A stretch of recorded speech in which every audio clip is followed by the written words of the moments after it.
வணக்கம்.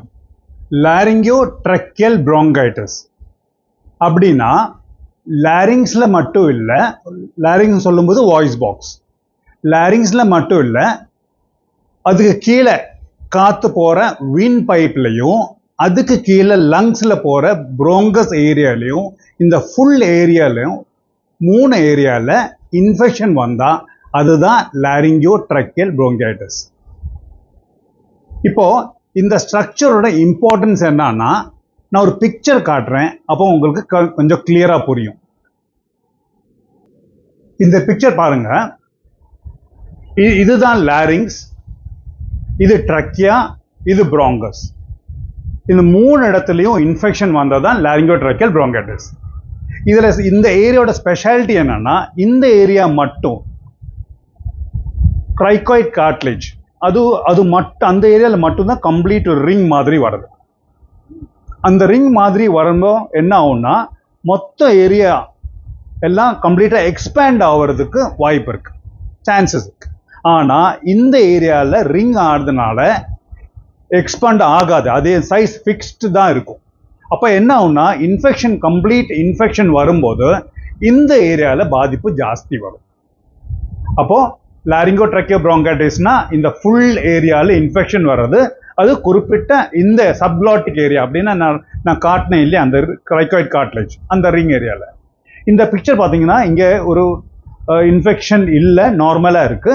ஆனால் இந்த சிவந்தா வரைஞ்சிருக்கேன், நீர் கம்ப்ளீட்டாக இருக்கு, இன்ஃபெக்ஷன் கம்ப்ளீட்டாக இருக்கு, ஏரியா ரொம்ப கம்மி இருக்கு, ஏர் கரெக்டாக போக மாட்டேங்குது. இது ஜாஸ்தியும் வர்றது 7 வயசுக்கு கீழே உள்ள குழந்தைகள் தான். இது ஒரு வைரஸ் இன்ஃபெக்ஷன், பாக்டீரியல் இன்ஃபெக்ஷன் கிடையாது. அதனால ஆன்டிபயோட்டிக்ஸ்க்கு ரோல் கிடையாது. இது வைரஸ் இன்ஃபெக்ஷன், அதுவும் குறிப்பிட்டு சொன்னோம்னா பாரா இன்ஃப்ளூயன்சா டைப் 1 வைரஸ். இப்போ கம்ப்ளைண்ட்ஸ் என்னன்னா,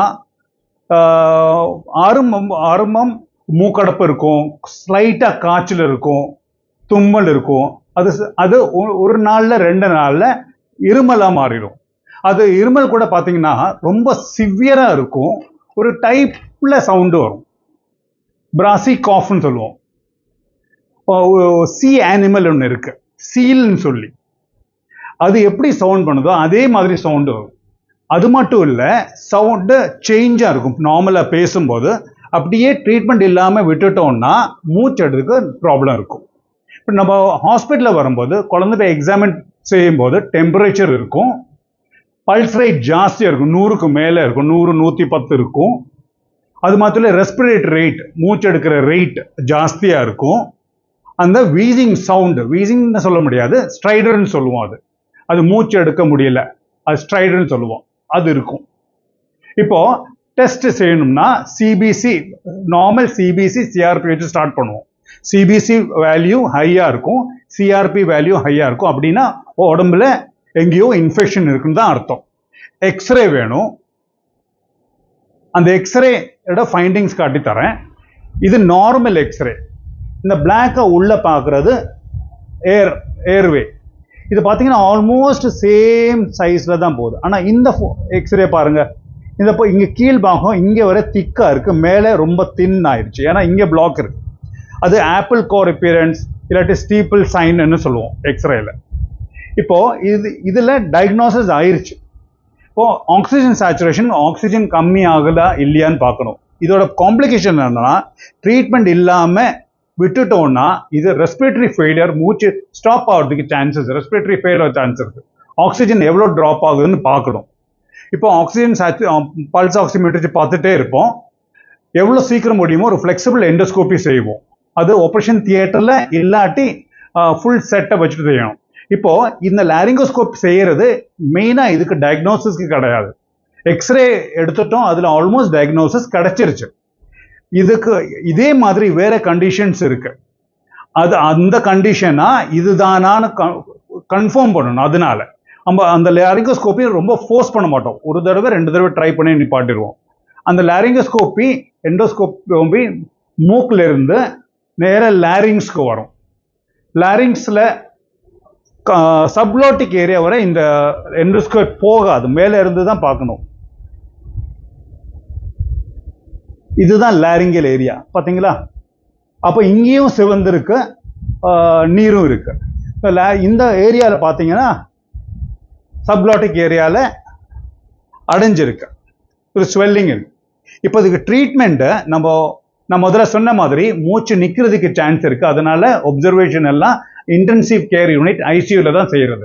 இப்போ டு ஸ்டார்ட் வித் முதல்ல ஆக்சிஜன், ஹை ஃப்ளோ ஆக்சிஜன் கொடுப்போம். ரொம்ப சிவியராக இருந்தால் ஹாஸ்பிட்டலில் ஃபெசிலிட்டி இருந்தால் ஹீலியாக்ஸ்ன்னு சொல்லி ஒரு கேஸ் அது இருக்கு, அது கொடுக்குறது ட்ரை பண்ணுவோம். அநேகமாக ஆக்சிஜன் தான் இருக்கும், அது ஹை ரேட்டில் கொடுத்துருவோம், ஸ்டார்ட் பண்ணுவோம். இப்போ இந்த லாரிங்கோட்ரக்கியோ ப்ரோங்கைட்டிஸ் இல்லாட்டி க்ரூப் சொல்ல கண்டிஷன் மைல்டாக இருக்கலாம், இல்லாட்டி சிவியராக இருக்கலாம். மைல்டாக இருந்தால் ஸ்டீராய்ட் ஸ்டார்ட் பண்ணுவோம். அது ஐவி ஸ்டீராய்டும் அதே மாதிரி நெபுலைசேஷன்லும் கொடுப்போம், டோஸ் அட்ஜஸ்ட் பண்ணி கொடுப்போம். அதிலே கம்மியாகிடுச்சுன்னா மைல்டுனா அதே சேம் டே ஈவினிங் அதே நாளில் வீட்டுக்கு டிஸ்சார்ஜ் பண்ணிடுவோம்.